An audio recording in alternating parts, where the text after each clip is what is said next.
हरियाणा की राजनीति को देखते हुए ये सबसे अहम जिला है। रोहतक जिले में आने वाली महम सीट, रोहतक सिटी किलोई हल्का सीट में बेहद दिलचस्प लड़ाई देखने को मिल रही है। किलोई सीट से तो खुद पूर्व मुख्यमंत्री भूपेंद्र सिंह हुड्डा चुनाव लड़ रहे हैं। बीजेपी ने इनके खिलाफ मंजू हुड्डा को टिकट दिया है। आम आदमी पार्टी की ओर से प्रवीण गुस्खानी और जेजेपी की ओर से सुशीला देशवाल मैदान में है। गढ़ी सांपला किलोई का इतिहास क्या कुछ रहा है, ये भी आपको बताते हैं। भूपेंद्र सिंह हुड्डा यहां से 5 बार चुनाव जीत चुके हैं। 2005 में किलोई से उपचुनाव जीतकर दूसरी बार वो विधायक बने। इससे पहले अब उनको विधायक दल का नेता चुना गया है। तब भूपेंद्र सिंह हुड्डा सांसद थे। बाद में श्री कृष्ण हुड्डा ने सीट खाली कर दी, जिसके बाद हुड्डा उपचुनाव जीते और इसके बाद 2009, 14 और 19 में लगातार उन्होंने जीत दर्ज की।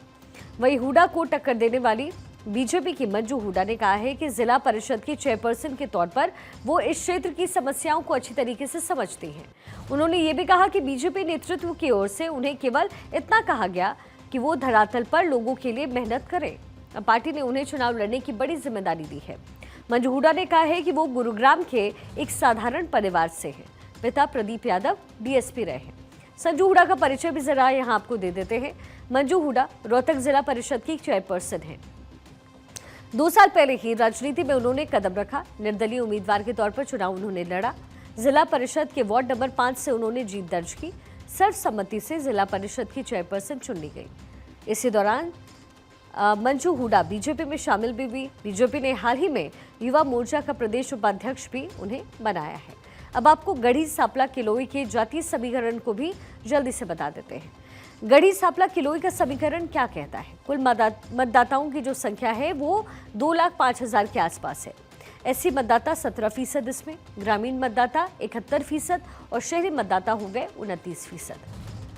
हरियाणा में विधानसभा चुनाव काफी हद तक जातियों के समीकरण पर निर्भर करता है। हर एक पार्टी अपने वोट बैंक के हिसाब से जातियों के प्रत्याशी उतारती है। हरियाणा की 40 सीटों पर जाट मतदाता प्रभावी नजर आ रहे हैं। आपको हरियाणा में किस जाति का कितना प्रभाव है, ये भी जल्दी से बताते हैं। हरियाणा में किस जाति का कितना वोट बैंक है, ये भी जरा समझिए।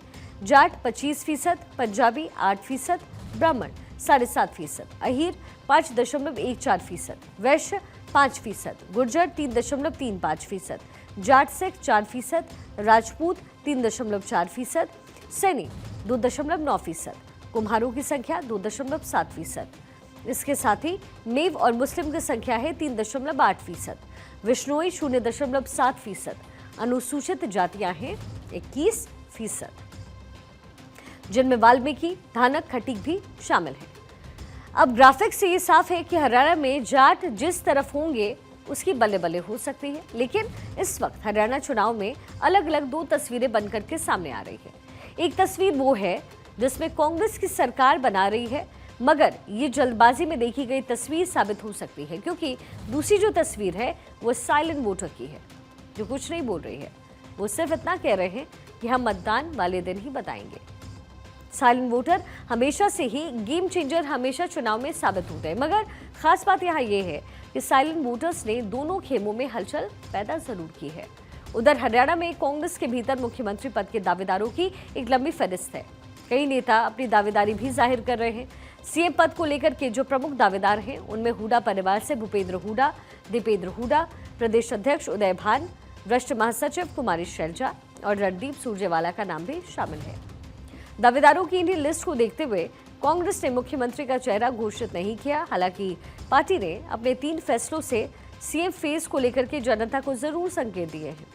कांग्रेस सूत्रों के मुताबिक पार्टी की ओर से जो अब तक 3 बड़े फैसले किए गए, उसमें साफ हो गया है कि हरियाणा में सरकार बनने पर हुड्डा परिवार से ही मुख्यमंत्री होगा। सबसे पहले आपको हुड्डा के हीरो होने की 3 वजह बताते हैं। क्या वो वजह है? हरियाणा कांग्रेस में हीरो हुड्डा कैसे हैं? टिकट बंटवारे में बाजी मारी, शैलजा और सुरजेवाला को टिकट नहीं दिया गया आखिरकार। ऐसे में हुड्डा परिवार सर्वोपरि दिखता है। आम आदमी पार्टी से गठबंधन नहीं होने दिया, ऐसे में भी हुड्डा परिवार सर्वोपरि दिख रहा है। अब हरियाणा में टिकट बंटवारे में रणदीप सुरजेवाला और कुमारी शैलजा गुट का सिक्का नहीं चल पाया। हालांकि शैलजा का कहना है कि 2005 में भजनलाल समर्थकों को ज्यादा टिकट मिले, लेकिन जब मुख्यमंत्री बनाने की बारी आई तो हाईकमान ने हुड्डा के नाम को आगे कर दिया। लेकिन इस बार सरकार आने पर ऐसी संभावनाएं कम दिखती हैं। वजह केंद्र की सत्ता में कांग्रेस का विपक्ष में होना है। अब आपको बताते हैं कि कैसे कांग्रेस में हुड्डा का सिक्का सबसे ज्यादा चलता रहा है। इसकी क्या वजह है? हुड्डा कैंप में 72 लोग हैं। कुमारी शैलजा के जो समर्थक हैं 10 उम्मीदवार उसमें हैं। रणदीप सुरजेवाला कैंप में कैथल से बेटे को टिकट और एक अन्य भी शामिल है। इसके साथ ही कलायत सीट पर हुड्डा की आपत्ति से श्वेता दुल का टिकट कटा। हुड्डा के वफादार जयप्रकाश के बेटे विकास सहारण कोसली सीट पर राहुल राव की जगह हुड्डा कैंप के जगदीश यादव को टिकट मिला। ऐसे में जो उनकी दावेदारी है वो कहीं ना कहीं प्रबल नजर आती है। हरियाणा में सियासी गलियारों में एक सवाल ये भी है कि सुरजेवाला शैलजा को तो हुड्डा परिवार ने परस्त कर दिया, लेकिन सरकार बनती है तो फिर परिवार से सीएम पद का दावेदार कौन होगा?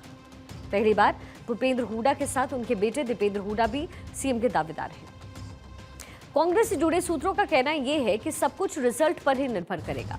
बॉर्डर लाइन रिजल्ट आता है तो सीनियर हुड्डा बनेंगे और अगर 2/3 के आसपास सीटें आती हैं तो फिर दीपेंद्र की दावेदारी पर भी सोचा जा सकता है।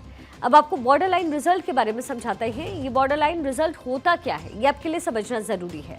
देखिए, सरकार बनाने के लिए जरूरी बहुमत 46 के आसपास की हरियाणा में है। हरियाणा में विधानसभा की आप जानते हैं 90 सीटें हैं, ऐसे में 46 का आंकड़ा होगा, यही मैजिकल आंकड़ा है। यहाँ सरकार बनाने के लिए कम से कम 46 विधायकों की जरूरत होती है। 2005 में भूपेंद्र हुड्डा पहली बार हरियाणा में सुर्खियों में आए। उन्हें भजनलाल के बदले कांग्रेस ने मुख्यमंत्री का चेहरा घोषित किया। 2014 तक हुड्डा हरियाणा के मुख्यमंत्री रहे। 2014 में कांग्रेस तीसरे नंबर की पार्टी बन गई, लेकिन हुड्डा ने जमीन अपनी छोड़ी नहीं। 2019 में चुनाव से पहले हुड्डा फिर से हरियाणा के सियासी केंद्र में आए। वो कांग्रेस की तरफ से विधानसभा के नेता प्रतिपक्ष बने। हुड्डा के सियासी सेंटर में आते ही सबसे पहले अशोक तंवर ने पार्टी छोड़ी और इसके बाद पार्टी छोड़ने का सिलसिला शुरू हुआ। अभी तक कुलदीप बिश्नोई, किरण चौधरी और श्रुति चौधरी जैसे बड़े नेता हुड्डा की वजह से कांग्रेस छोड़ चुके हैं। कहा जाता है कि वर्तमान में जो प्रदेश अध्यक्ष हैं वो भी हुड्डा के ही करीबी हैं। इतना ही नहीं, हालिया लोकसभा चुनाव में हुड्डा की सिफारिश पर कांग्रेस ने हरियाणा में 8 टिकट बांटे, जिनमें से 4 ने जीत हासिल भी की है। ऐसे में उनकी दावेदारी यहां पर प्रबल होती हुई नजर जरूर आती है।